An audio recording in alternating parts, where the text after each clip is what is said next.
खानदान के खातिर नहीं, बेटी के खातिर नहीं, औलाद के खातिर नहीं, बल्कि उम्मत के खातिर। मरतबा फातिमा रज़ियल्लाहु अन्हा रोटी पकाए, फौरन अब्बा जान याद आ गए, फौरन अब्बा जनाब मोहम्मद सल्लल्लाहु अलैहि वसल्लम के खिदमत में हाजिर हुए।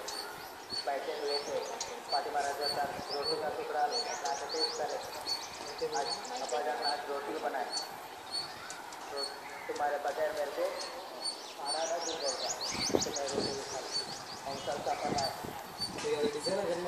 देखो तुम्हारा अब्बा जान 3 दिन तक थैला लगा, थैला टुकड़ा खा रहे, 3 दिन बांधा थे,